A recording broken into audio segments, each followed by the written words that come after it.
तो आज की क्लास स्टार्ट करेंगे हम एक छोटे से एक्सपेरिमेंट के साथ। मेरे पास दो चौक हैं, एक पूरा फुल साइज बड़ा और एक छोटा सा चौक। दोनों सेम मटेरियल से बने हुए, मतलब देख के समझ में आ रहा होगा ये भारी है और ये हल्का है। एक्सपेरिमेंट कर रहा हूं मैं, दोनों को एक साथ एक हाइट से नीचे छोड़ने वाला हूं। आपको सोच के बताना पहले कौन गिरेगा। आपके सामने एक्सपेरिमेंट हो रहा है, मैंने चौक को छोड़ दिया, एक साथ लगभग छोड़े थे मैंने।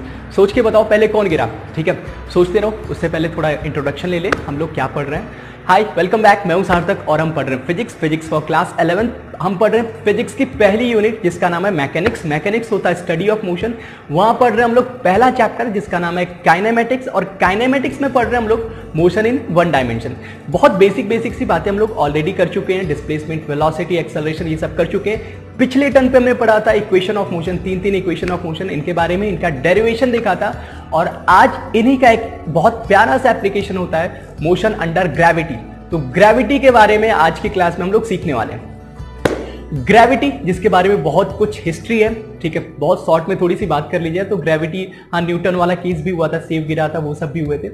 और ये जो एक्सपेरिमेंट अभी मैंने कराया, इस पे भी कुछ हिस्ट्री है। ठीक है, एक्चुअल में हुआ क्या था कि पहले लोग बिलीव करते थे कि ऑब्जेक्ट भारी हो तो जल्दी जमीन पे गिरता है। ठीक है, मतलब एक हैवी ऑब्जेक्ट, एक छोटा सा ऑब्जेक्ट, दोनों को अगर मैं ड्रॉप करूंगा तो हैवी ऑब्जेक्ट पहले गिरेगा और भारी और लाइट ऑब्जेक्ट देर में गिरेगा। ठीक है, ऐसा कॉन्सेप्शन था लोगों का, और इसको दूर किया गैलीलियो ने। हाँ, तो एक्चुअल में हुआ क्या था, जब फर्स्ट टाइम उन्होंने बोला कि देखो भारी चीज हल्की चीज से मैटर नहीं करता, कैसा भी हो, बिल्कुल हल्का सा पार्टिकल और बिल्कुल भारी सा पार्टिकल हो, दोनों को अगर एक साथ एक हाइट से छोड़ेंगे तो दोनों एक साथ जमीन पे गिरेंगे। और ये बात सही थी, लेकिन लोगों ने गैलीलियो की बात नहीं मानी। और इवन जब उन्होंने ये बात बोली थी तो लोग उनके अगेंस्ट में आ गए थे, और उन्होंने अपनी इस बात को प्रूव करने के लिए लीनिंग टावर ऑफ पीसा पे चढ़ गए। वहां पे लिया एक छोटा सा ऑब्जेक्ट और एक बड़ा सा ऑब्जेक्ट, दोनों को एक साथ गिराया, लोगों को इकट्ठा किया। देखो देखो देखो, ऑब्जेक्ट हल्का हो या भारी, मास पे डिपेंड नहीं करता, दोनों एक साथ ही गिरेंगे। ठीक है, अब हमें ऐसा क्यों लगता है कि भारी चीज पहले गिर जाएगी, हल्की चीज बाद में गिरेगी?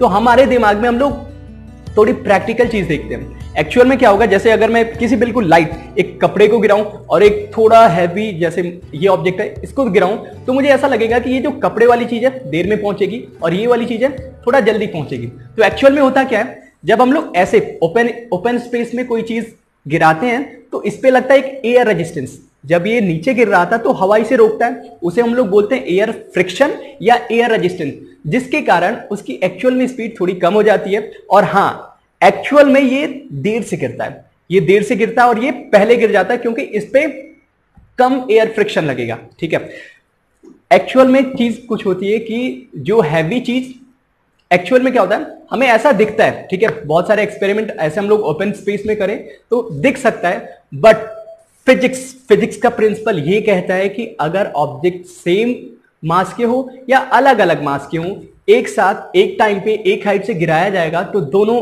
एक साथ जमीन पे नीचे गिरेंगे।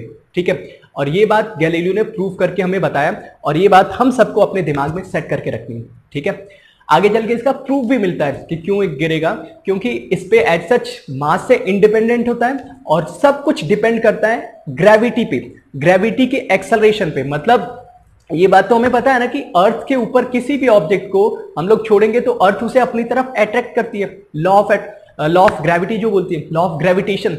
तो ये बात क्लियर है। और जो फोर्स, एक फोर्स से पुल करती है अपनी तरफ अर्थ किसी भी ऑब्जेक्ट को, और जब फोर्स से पुल करते हैं तो यहां पे होता है एक एक्सेलरेशन, और इसी एक्सेलरेशन को हम लोग बोलते हैं एक्सेलरेशन ड्यू टू ग्रेविटी। जी, छोटा वाला जी, जिसकी वैल्यू होती है 9.8 मीटर पर सेकेंड स्क्वायर। हम लोग कई बार इसको ऑलरेडी देख चुके हैं, तो आज उसका अच्छा खासा एप्लीकेशन हम लोग देखने वाले हैं मोशन अंडर ग्रेविटी में। क्या पढ़ेंगे ये बताऊंगा मैं।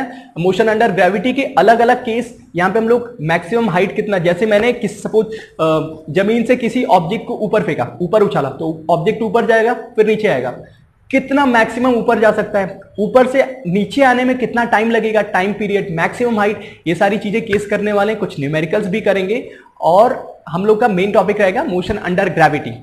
कुछ बहुत छोटी छोटी बातें हम लोग को ध्यान रखनी है, जैसे कि हम लोग जब भी यहां पढ़ेंगे तो हम लोग ये नहीं मानेंगे कि किसी भी ऑब्जेक्ट पे एयर फ्रिक्शन लगेगा। ठीक है, एयर फ्रिक्शन को हम लोग नेग्लेक्ट करके चलेंगे, क्योंकि अगर एयर फ्रिक्शन लगेगा तो चीजें कैलकुलेट मतलब चीजें थोड़ी कॉम्प्लिकेट हो जाएंगी। एयर फ्रिक्शन भी देखा जाता है बट थोड़ा बड़े होके, आगे चल के कुछ टॉपिक्स में हम लोग एयर फ्रिक्शन की भी बात करेंगे, लेकिन अभी फिलहाल यहां पे बिल्कुल सिंपल केस होंगे जहां पे ऑब्जेक्ट गिरेगा उस पर सिर्फ ग्रेविटी को हम लोग कंसीडर करेंगे। ठीक है, ये बात। और हमें 3 केस आज पढ़ने हैं। ठीक है, 3 केस पढ़ने हैं। पहला केस ऐसा होगा कि इसे करूं, पहला केस होगा कि अगर किसी ऑब्जेक्ट को, मान लो एक बॉल है, उसको मैंने कुछ स्पीड दिया, ऊपर फेंका, बॉल ऊपर जाएगी फिर वापस आ जाएगी।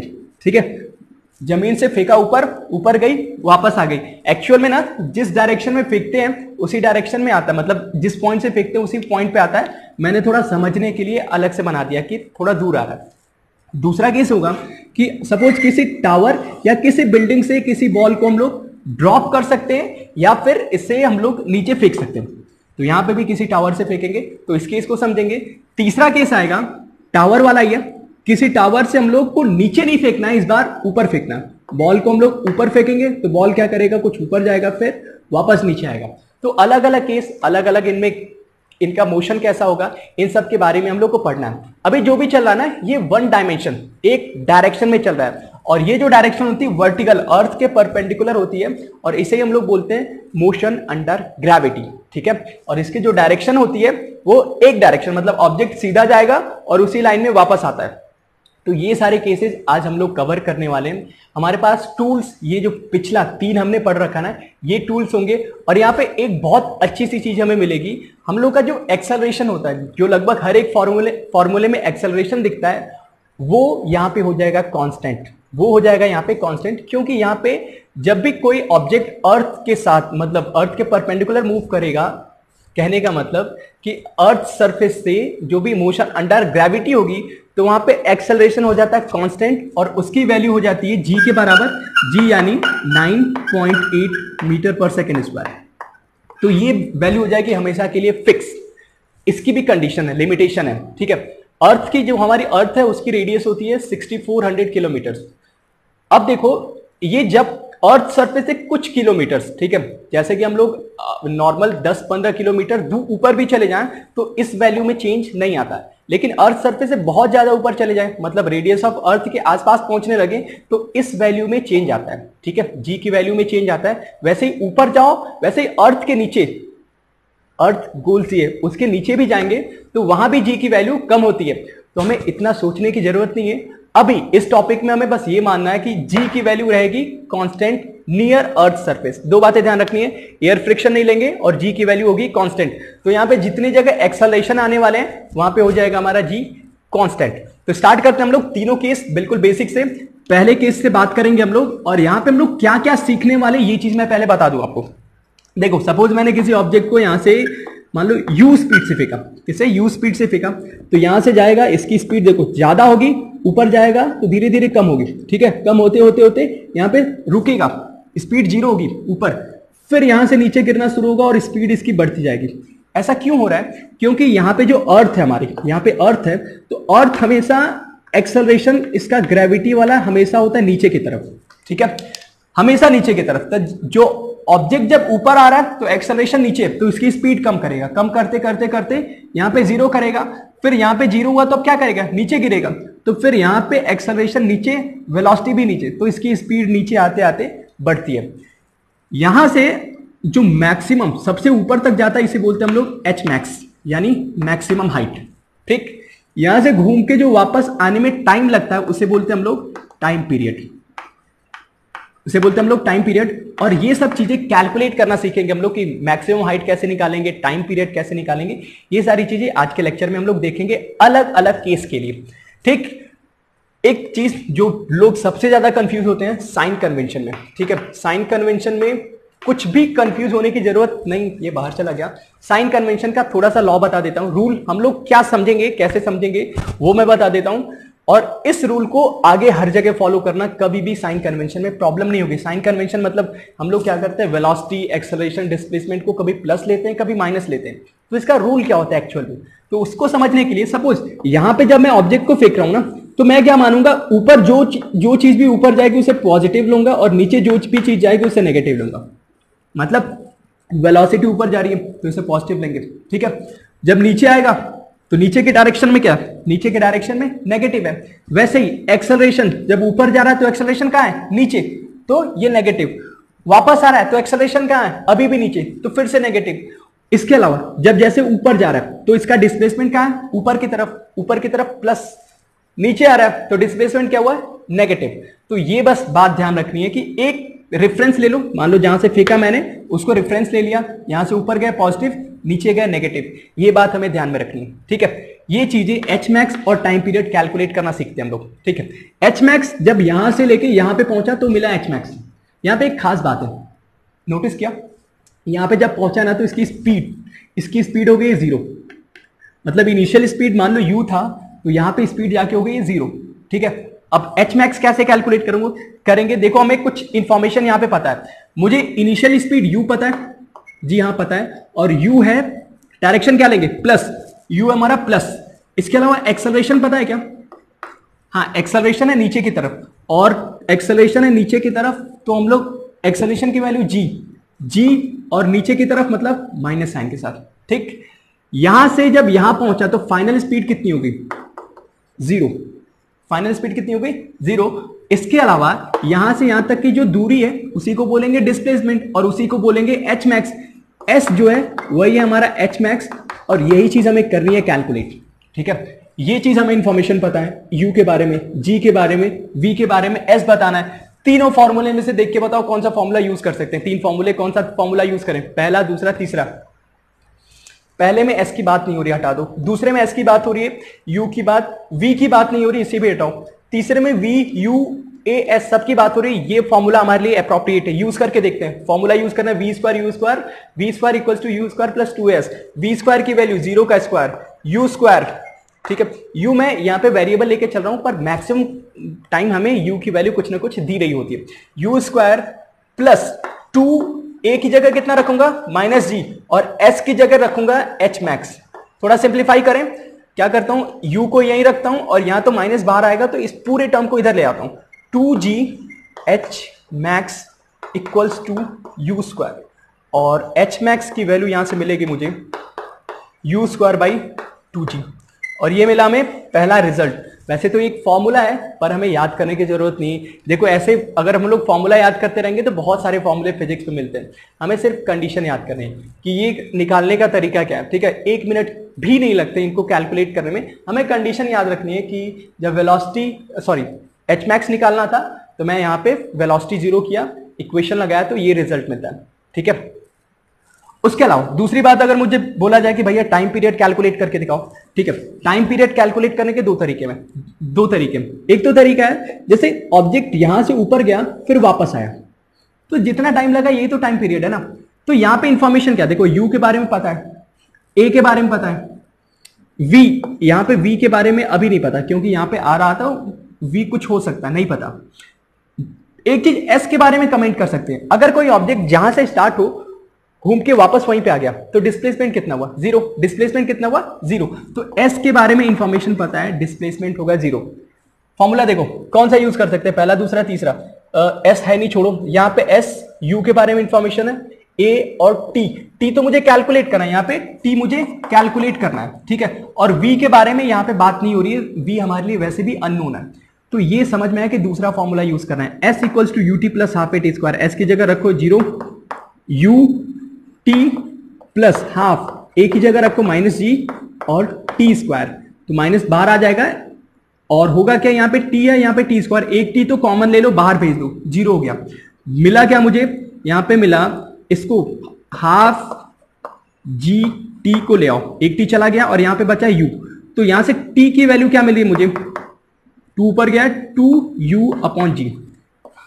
ये जो टी मिला ना यही हमारा टाइम पीरियड आ रहा है क्या, थोड़ा नीचे चला गया, ये जो टी मिला यही हमारा टाइम पीरियड 2u अपॉन जी टाइम पीरियड है एक ऑब्जेक्ट को ऊपर जाने में और नीचे आने में।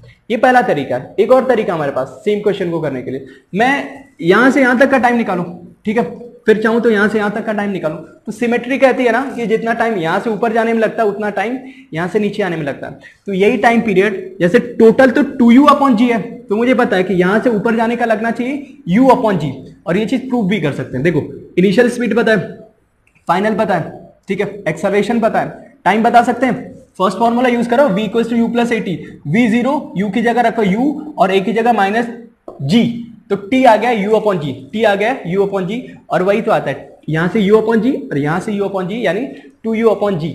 ये मिला मुझे टाइम पीरियड के लिए रिजल्ट। याद नहीं करना है, बस कंडीशन याद रखनी है, ठीक है। एक चीज और बता सकते हैं हम लोग, यहाँ पे जब ये वापस आया तो इसकी स्पीड कितनी हुई, ठीक है। यहाँ पे क्या मैं किसी भी पॉइंट पे बता सकता हूँ, यहाँ पे है तो इसकी स्पीड कितनी होगी, यहाँ पे है तो स्पीड, किसी भी पॉइंट पे मैं स्पीड बता सकता हूँ, ठीक है। पहले इसकी बात करें, यहाँ पे स्पीड बताने के लिए, तो यहाँ पे और क्या, देखो एस पता है मुझे, टाइम पता चल गया, एक्सेलरेशन पता है, इनिशियल स्पीड पता है, सब कुछ पता है, सिर्फ फाइनल स्पीड बतानी है। कोई भी फॉर्मूला यूज करो, पहला यूज करो, v equals to u plus a t, v पता करना है, u रखो जीरो, u रखो सॉरी v पता करना है, u रखो u की जगह u ही है, और a की जगह रखो माइनस जी, और t की जगह रखो 2u अपॉन जी। सॉल्व करने पे आएगा v equals to minus u, v equals to minus u, मतलब जिस स्पीड से गया है उसी स्पीड से नीचे भी आएगा, बस डायरेक्शन चेंज हो जाएगी। ऊपर जा रहा था तो प्लस, नीचे आ रहा था तो माइनस। यहां से कुछ चीजें हमें दिमाग में बिठा लेनी है बिल्कुल क्लियर से। देखो जिस स्पीड से ऑब्जेक्ट ऊपर जाएगा उसी स्पीड से नीचे आएगा, पहली बात। दूसरी बात, ये पॉइंट है एच मैक्स का, यहाँ की कंडीशन है कि वेलोसिटी जीरो होती है, और वेलोसिटी जीरो होती है तो यहां से हम लोग एच मैक्स की कंडीशन निकालते हैं, फॉर्मूला मिलता है यू स्क्वायर अपॉन 2g। यहां से यहां तक जब वापस आता है तो यहाँ पे क्या जीरो होता है, डिस्प्लेसमेंट, और इसको यूज करके हम लोग निकालते हैं टाइम पीरियड। तो ये बिल्कुल सिंपल सा केस था, यहाँ पे हम लोग टाइम पीरियड, मैक्सिमम हाइट और स्पीड वगैरह कैलकुलेट करना सीख चुके हैं, ठीक है। इसके अलावा अगले जो केस आते हैं, देखो इस पे न्यूमेरिकल बहुत आसान से आते हैं। मुझे दे देगा स्पीड की वैल्यू दे देगा, बोलेगा कि किसी ऑब्जेक्ट को 40 की स्पीड से फेंका, तो बताओ एच मैक्स कितना हुआ, टाइम पीरियड कितना हुआ। बहुत बेसिक से, चाहो तो फॉर्मूला यूज कर लो, फॉर्मूला भूल गए, इन केस एग्जाम में फॉर्मूला भूल गए तो पता है सीक्वेंस बहुत सिंपल से स्टेप्स है, इनको फॉलो करके क्वेश्चन आंसर मिल जाएगा। ये स्टेप्स फर्स्ट टाइम अगर कोई पढ़ रहा तो शायद थोड़े इतने हैबिचुअल नहीं होते, लेकिन अभी एक दो और अगले केस कराऊंगा, ये चीजें बिल्कुल सेट हो जाएंगे दिमाग में, ठीक है। और एक बात और ध्यान रखना, ये जो चीज हम लोग पढ़ रहे हैं ना, इसको आगे फिर से यूज करेंगे हम लोग प्रोजेक्टाइल मोशन में। जो भी ये कंडीशन एच मैक्स और टाइम पीरियड की बात हो रही ना, ये प्रोजेक्टाइल मोशन में फिर से यूज आता है हमारे लिए। चलो दूसरा केस करते हैं हम लोग, कि किसी टावर से या किसी बिल्डिंग से, ये मान लो किसी h हाइट का बिल्डिंग है, इसकी हाइट है कुछ h, यहां से एक बॉल को अगर मुझे कोई बोलता है कि ड्रॉप किया ना, तो ड्रॉप करने का मतलब होता है ऐसे लेके छोड़ दिया, तो इनिशियल स्पीड होती है जीरो, ड्रॉप करना मतलब इनिशियल स्पीड जीरो। या मान लो किसी ने यू स्पीड से फेंका, ठीक है, यू स्पीड से फेंका, तो मुझे पता है कोई ऑब्जेक्ट नीचे आ रहा है तो ग्रेविटी भी तो नीचे ही काम कर रही है, तो ये इसको नीचे ले आएगी। अब मुझे पूछा जाता है भैया बताओ यहां से यहां तक आएगा तो यहाँ पे फाइनल स्पीड कितनी हो जाएगी, ये पूछ लिया। या फिर बोल देगा कि यहां से यहां तक आने में इसका टाइम पीरियड कितना हुआ, यहां से यहां तक आने में इसका टाइम पीरियड कितना हुआ। दो चीजें बतानी है, बिल्कुल आसान तरीके से बता सकते हैं। पहले फाइनल स्पीड बताओ, नीचे जब गिरा तो फाइनल स्पीड कितनी हुई, इसके बारे में बात करें। तो मुझे क्या इंफॉर्मेशन है, यू के बारे में पता है, एक्सेलरेशन है माइनस जी, ये भी पता है, और डिस्प्लेसमेंट यहां से यहां तक आया तो डिस्प्लेसमेंट है एच, प्लस या माइनस, इसको थोड़ा ध्यान देना, ठीक है, प्लस या माइनस। अब देखो यहाँ पे साइन कन्वेंशन के लिए मैं फिर से बता दूं, जैसे लास्ट टाइम यहां से फेंक रहे थे तो ऊपर को प्लस ले रहे थे, नीचे को माइनस, तो हम लोग करते क्या, सोचते क्या कि जहां से ऑब्जेक्ट का मोशन स्टार्ट हो रहा है वहां से ऊपर प्लस लेंगे और नीचे माइनस लेंगे। तो यहां से स्टार्ट हुआ ना, तो यहां से ऊपर को प्लस लो, नीचे को माइनस लो, थोड़ा समझ में आ रहा है। जहां से स्टार्ट हुआ, जहां से भी फेंके, ऊपर प्लस नीचे माइनस, तो ऊपर कुछ नहीं है, ऑब्जेक्ट को u भी हमने नीचे ही फेंका है, ठीक है, तो u भी माइनस g ऑलरेडी नीचे है, डिस्प्लेसमेंट भी नेगेटिव डायरेक्शन में है, तो ये भी माइनस, सब लोग है माइनस में, ठीक है। और मुझे कैलकुलेट करना है फाइनल स्पीड। देखो कौन सा फॉर्मूला क्लिक करना चाहिए, पहला, दूसरा, तीसरा फॉर्मूला यूज करना, v square equal to u square 2as, values put करो, वी स्क्वायर मुझे कैलकुलेट करना है, यू स्क्वायर की वैल्यू दे रखी है 2a की जगह रखूंगा माइनस जी। देखो यहाँ पे क्या था ना, माइनस यू स्क्वायर था, तो माइनस का स्क्वायर करते हैं तो प्लस हो जाता है, ठीक है। g और s की जगह मैं क्या रखूंगा, minus h, what it all comes out to be u square plus 2gh, minus minus plus हो गया, और v की वैल्यू निकालनी है मतलब अंडर रूट में भेज दो, ठीक है। तो यहां से मुझे मिल जाएगा कि कोई भी ऑब्जेक्ट को अगर u स्पीड से नीचे फेंकेंगे तो उसकी नीचे पहुंचने पे स्पीड, फाइनल स्पीड कितनी होगी, तो वो यहां से मिलेगा। इन केस यहां पे मैंने ड्रॉप किया होता, इन केस मैंने यहां पे ड्रॉप किया होता, तो मैं u को क्या रख दूंगा, फॉर ड्रॉप करने के लिए मैं u को रख दूंगा 0। तो यहां पे u 0 रखो तो वेलोसिटी कितनी आएगी, √2gh। वेलोसिटी कितनी आएगी, √2gh ड्रॉप के केस में। इवन मैंने यहां की बात की ना, आप किसी भी पॉइंट पे यहां पे बीच में बस ये हाइट बता दो कि इस हाइट पे निकालनी है, और मैं किसी भी पॉइंट पे इस ऑब्जेक्ट का या जो भी बॉल है उसकी स्पीड बता सकता हूं कि जब ये मान लो 100 मीटर ऊंची बिल्डिंग थी तो मुझे 40 मीटर 50 मीटर किसी भी हाइट पे मैं बता सकता हूं कि इस ऑब्जेक्ट की स्पीड कितनी होगी। स्पीड निकालना सीखे। दूसरी बात सीखेंगे कि यहां से यहां तक पहुंचने में इसे टाइम कितना लगा, टाइम पीरियड के बारे में बात करें। ये फॉर्मूला हो गया। टाइम पीरियड के बारे में बात करें तो देखो फिर से क्या क्या वही चीज लिखनी है हमें। u हमें पता है, एक्सेलरेशन हमें पता है, ठीक है, और यहां से यहां तक आया तो डिस्प्लेसमेंट भी हमें पता है, -h। यहां पे कैलकुलेट करना है मुझे टाइम। क्या कैलकुलेट करना है, टाइम। कौन सा फॉर्मूला यूज करूं, पहला, दूसरा, तीसरा? तीसरा नहीं, तीसरे में तो टाइम होता ही नहीं, इसका कोई मतलब ही नहीं। आप यूज करो सेकंड वाला, ठीक है, हमें यूज करना है सेकंड वाला। एच सच अगर देखो वेलोसिटी हमने कैलकुलेट कर रखी है ना, तो हम लोग फर्स्ट भी यूज कर सकते हैं, लेकिन अगर मान लो वेलोसिटी नहीं कैलकुलेट की तो हम लोग सेकंड यूज करके इसे कैलकुलेट कर सकते हैं। क्या लिखना है मुझे, s equals to U T plus half A T square. S की जगह -h u t plus half A T square. अब देखो माइनस माइनस सब जगह से हटा दो, ठीक है, सब माइनस हट गया, सब जगह से माइनस हट गया। मुझे टाइम की वैल्यू बतानी है, ठीक है, मुझे क्या बतानी है, टाइम की वैल्यू। अब देखो यहां से जो रिजल्ट आता है ना बहुत अच्छा सा नहीं आएगा। अब टाइम देखो ये चीज क्या मिली मुझे, इसको थोड़ा और सिंप्लीफाई करूं तो मुझे मिलता है T square plus 2u(g)t minus 2h/g, sorry ये g यहां पे equals to 0।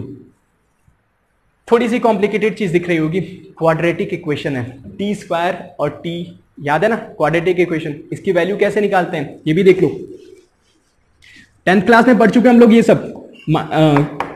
ax square plus B X plus C, इसके रूट्स कैसे निकालते हैं, plus minus sorry minus B plus minus √b square minus 4ac upon 2a। याद आ रहा है, श्रीधराचार्य क्लास 10th की चीज है, क्वाड्रेटिक इक्वेशन के रूट निकालने के। तो वहां से हम लोग t की वैल्यू निकाल सकते हैं, यहां से हम लोग t की वैल्यू निकाल सकते हैं। पर एज सच ये पार्ट हमें इतना नहीं पूछा जाता, ठीक है, पूछा जाए तो हम लोग t की वैल्यू निकाल सकते हैं। लेकिन यहाँ पे केस जो होता है हमारे लिए, हमें ड्रॉप का केस अगर दे रखा है, ड्रॉप का केस यानी u को हम लोग कर देंगे 0, तो ये वाली चीज तो हो गई पूरी की पूरी 0। मुझे मिला क्या, टी स्क्वायर, और ये माइनस वाले को उधर ले जाओ, 2h/g, तो t की वैल्यू आती है √2h/g। t की वैल्यू आती है √2h/g, और ये तब उस केस क्या है जब किसी बॉल को ड्रॉप किया जाए। इन केस किसी बॉल को v स्पीड से u स्पीड से फेंका जाए तो यहां से मिलेगा, थोड़ा सा कैलकुलेटिव हो जाएगा, लेकिन हमें जो सिखाया जाता है वो ड्रॉप केस के लिए हमें समझना है, ठीक है। यहां तक सब लोग साथ।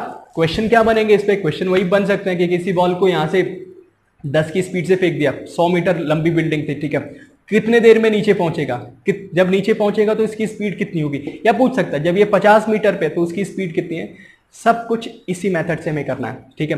अभी बिल्कुल परेशान ना होना है, इस पे हम लोग आगे चल के न्यूमेरिकल्स भी करेंगे, आज नहीं तो अगले लेक्चर्स में हम लोग इस पे न्यूमेरिकल्स भी करेंगे। तीसरा केस अपना बचा हुआ है, उसको कवर करें।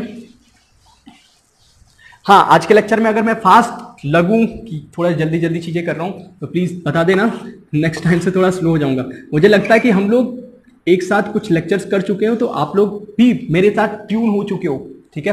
ट्यून हो चुके हैं मतलब क्या होता है कि किसी भी नए टीचर से जब पढ़ते हैं तो कुछ टाइम हमें लगता है उसकी आवाज को समझने में, उसके स्टाइल को समझने में, बोल क्या रहा है वो बात समझने में। तो आप लोगों में से मोस्टली लोग ट्यून अप हो चुके हो, तो मेरी बात समझ में आ रही होगी। मैं तेज बोल रहा हूं तो जो भी बोल रहा हूं सुनते रहना, बिल्कुल दिमाग को डाइवर्ट नहीं करना, ध्यान से जो भी बोल रहा हूं उसको सुनते रहना। तो यहाँ पे देखो, एक बॉल को मान लो u स्पीड से फेंका, तो ये क्या गया, कुछ ऊपर गया और फिर आके नीचे गिर गया, ठीक है, से गया। एक्चुअल में क्या होगा कि यहीं ऊपर जाता है यहीं गिरता है, लेकिन थोड़ा समझने के लिए मैंने थोड़ा अलग से बना दिया। अब यहां से देखो, मान लो पहले से हाइट थी बिल्डिंग की, जो भी टावर है उसका h। अब यहां से लाइट चल रही है, यहां से h हाइट और ऊपर गया, ठीक। तो मुझसे पूछा क्या जा सकता है कि और ऊपर कितना गया, ठीक। इसके अलावा पूछा जा सकता है ये यहां से यहां तक आया नीचे, तो टाइम पीरियड कितना लगा। ये सब क्वेश्चन हो तो कैसे सॉल्व करेंगे, ध्यान से देखो। मुझे पता है जब ये यहां से यहां जाएगा तो यहां पे फाइनल स्पीड कितनी होगी, 0। हुआ क्या, यहां से स्पीड थी, ऊपर जा रहा था, स्पीड 0 हुई, फिर नीचे आते आते आते स्पीड बढ़ गई, ठीक है। स्पीड कम हो रही, ज्यादा हो रही, क्यों, क्योंकि ग्रेविटी के कारण, जो हमेशा लगता है नीचे की तरफ, ठीक है। इतनी सारी इंफॉर्मेशन दे रखी है। डायरेक्शन कैसे देखेंगे, यहां से ऊपर तो प्लस, यहां से नीचे तो माइनस। ये रहा हमारा साइन कन्वेंशन का रूल। चलो आगे देखते हैं क्या क्या इंफॉर्मेशन दे रखी है। यू दे रखा है मुझे plus you, positive given. Acceleration की वैल्यू कितनी, माइनस जी, यू ऊपर और एक्सेलरेशन जी। यहां से यहां तक के लिए बात कर रहा हूं क्योंकि मुझे एच मैक्स कैलकुलेट करना है, ठीक है। तो यहां पे क्या स्पेशल चीज है, वेलोसिटी 0, फाइनल वेलोसिटी 0 है, और मुझे क्या कैलकुलेट करना है, एस यानी कि एच, छोटा वाला एच, एस कैलकुलेट करना है, और जिसे हम लोग डिस्प्लेसमेंट भी बोलेंगे। कौन सा फॉर्मूला यूज करूं, first second third formula use करना है हमें, ध्यान से। V square equals to u square plus 2as। v is 0, u is u square, और 2a की जगह माइनस जी, और s की जगह छोटा वाला h। h comes out to be u square upon 2g। ये शायद पहले भी आ चुका, किसी फॉर्मूले में आ चुका था, ठीक है। इसीलिए मैं बोलता हूँ ये सब फॉर्मूले याद करने की चीज़ नहीं है, सिर्फ आपको समझ लेना है कि फॉर्मूला का, इस फॉर्मूले को लाने के लिए हमने स्टेप कौन सा यूज किया था, ठीक है। 2 स्टेप मैक्सिमम बार आपको मिलेंगे, 2 से 3। एक तो फाइनल, यहाँ पे टॉप पे जो होता है, यहाँ पे फाइनल स्पीड 0 करनी होती है, और फिर दूसरी होती है कि जब अगर ऑब्जेक्ट सेम पोजीशन पे आ जाता है तो उसका डिस्प्लेसमेंट हो जाता है 0। लेकिन यहाँ पे कुछ अलग चीज होने वाली, जब ऑब्जेक्ट यहां से लेके यहां तक आ गया, ठीक है, यहां से लेके यहां तक आ गया, यहाँ पे मुझे टाइम पीरियड कैलकुलेट करना है। 2 तरीके हैं टाइम पीरियड कैलकुलेट करना, 2 तरीके हैं। पहला तरीका, यहां से यहां का टाइम निकालो, दोनों को जोड़ दो तो टोटल टाइम पीरियड मिल जाएगा हमें। निकालेंगे कैसे, यहाँ पे इनिशियल स्पीड पता है, एक्सेलरेशन पता है, फाइनल स्पीड पता है, डिस्प्लेसमेंट भी पता है, तो यहां से टाइम मिल गया। फिर यहाँ पे यहां से यहां तक की बात करूं तो इनिशियल स्पीड होगी 0, एक्सेलरेशन होगा माइनस जी, और यहां से नीचे आने में जितना टाइम लगेगा, डिस्प्लेसमेंट देखो ये दूरी पता है और ये भी पता चल गई, तो कितना टाइम लगेगा वो भी बता देंगे। दोनों को जोड़ेंगे तो रिजल्ट मिल जाता है। लेकिन मैं ये यूज नहीं करता हूं, दूसरा तरीका भी है जो स्मार्ट तरीका बोल सकते हैं, हम लोग उसको यूज करेंगे। देखो डिस्प्लेसमेंट के बारे में क्या बताया मैं, डिस्प्लेसमेंट बताता है इनिशियल और फाइनल पोजिशन के बीच की दूरी, इनिशियल और फाइनल के बीच की सबसे छोटी दूरी। तो ये यहां से स्टार्ट था इनिशियल पॉइंट, और ये फाइनल पॉइंट, इनके बीच की सबसे छोटी दूरी क्या है, h, जो हाइट ऑफ टावर या हाइट ऑफ बिल्डिंग है वही तो है इनके बीच की सबसे छोटी दूरी, और उसी को यूज करना है मुझे। अब देखो अगर मैं यहां से लेके यहां तक motion, initial point final point के बीच के टाइम पीरियड को कैलकुलेट करना है, तो मुझे क्या क्या इंफॉर्मेशन दे रखी है। इनिशियल स्पीड प्लस में, एक्सेलरेशन है माइनस में, ठीक है। यहां से यहां तक का डिस्प्लेसमेंट है नीचे की तरफ, तो माइनस एच इज डिस्प्लेसमेंट, और ये इंफॉर्मेशन दे रखी है। यहां से मुझे कैलकुलेट करना है टाइम पीरियड। कौन सा formula, first second third, second formula use करूंगा, S equals to U T plus half A T square. S की जगह क्या रखूंगा, minus H U T plus half minus G T square. फिर से वही क्वाड्रेटिक वाली चीज दिख रही है ना, फिर से वही क्वाड्रेटिक वाली चीज कैसे सॉल्व करते हैं, तो देखो मैं फॉर्मूला लिख देता हूं। जैसे यहां से टी की वैल्यू निकालनी है तो फॉर्मूला होता है minus B plus minus under root B square minus 4ac upon 2a। ये है श्रीधराचार्य वाला फॉर्मूला, क्वाड्रेटिक इक्वेशन जिससे हम लोग सॉल्व करते थे। इसी को यूज करके यहाँ से टाइम पीरियड मिलेगा। मैं यहाँ पे कोई सवाल नहीं बता रहा, मैं पूरी अप्रोच बता रहा हूँ कि हमें कैसे क्वेश्चन सॉल्व करना है। और ये जो अप्रोच यहाँ पे दिख रही है, ये अप्रोच आगे चल के भी यूज आएगी, ठीक है। आज के लेक्चर में अगर कहीं से भी कुछ लगा कि कुछ चीजें ऊपर से निकल गई या थोड़ा मैं फास्ट हो गया तो प्लीज कमेंट करके बता देना, ठीक है। हाँ, तो फिर आज के लिए सिर्फ इतना ही रखेंगे हम लोग। बाकी भी चीजें बहुत सारी, मोशन अंडर ग्रेविटी का ओवरव्यू मैंने दे दिया। आज के लेक्चर में क्या क्या पढ़ा हमने ये बता दिया मैंने। बताऊं तो सबसे पहले हमने मोशन अंडर ग्रेविटी में ये बताया कि ये 1 डायमेंशन मोशन होगा और जिसमें ग्रेविटी का बहुत बड़ा रोल होने वाला है, और यहाँ पे जो एक्सेलरेशन होगा वो होगा कांस्टेंट। उसके अलावा हमें एयर फ्रिक्शन यानी एयर रेजिस्टेंस को कंसीडर नहीं करना है। उसके अलावा एक्सेलरेशन की जो वैल्यू होगी g 9.8 मीटर पर सेकेंड स्क्वायर, वो चीज़ रहने वाली है कांस्टेंट जब भी अर्थ के सरफेस के आसपास कोई मोशन हो रहा हो, ठीक है। इसके अलावा 3 केस देख, साइन कन्वेंशन भी देखा हमने, जहां से स्टार्ट करा मोशन ऊपर को प्लस लो, नीचे को माइनस लो, ठीक है। और 3 केस देखे, किसी ऑब्जेक्ट को जमीन से फेंका, जमीन पे वापस आया, कितना ऊपर गया था, कितना टाइम लिया, ये सब चीजें कैलकुलेट करना सीखे। इसके अलावा किसी टावर से किसी ऑब्जेक्ट को छोड़ दो या फिर फेंको नीचे, तो वो कितने देर में नीचे आएगा, किस स्पीड से नीचे आएगा, ये देखा। किसी टावर से ऊपर फेंको तो ऊपर से घूम के नीचे आएगा, तो ऊपर और कितना गया, घूम के कितने टाइम में आया। तो ये सारी बातें आज के लेक्चर में हमने सीखा, ठीक है। कुछ फॉर्मूले भी आए, फॉर्मूले याद नहीं कर रखना, फॉर्मूले से ज्यादा जरूरी है कंडीशन याद रखना कि किस कंडीशन से हम लोग को रिजल्ट मिल रहा है, ठीक है। और ये चीजें हम लोग आगे चल के कई बार प्रैक्टिस करेंगे तो दिमाग में सेट हो जाएगा, ठीक है। अभी बिल्कुल ये मत सोचना कि ये चीजें एक बार में मुझे याद हो जाए, एक बार में पूरी चीजें कवर हो जाए, ठीक है। तो जैसे आगे चल के प्रोजेक्टाइल में ये सब चीजें पढ़ने वाली हैं, तो वहाँ पे चीजें बहुत क्लियर समझ में आ जाएंगी आपको कि कैसे हम लोग यूज कर रहे थे, ठीक है। फिर मिलेंगे अगले लेक्चर में, तब तक के लिए ध्यान रखो अपना, टेक केयर।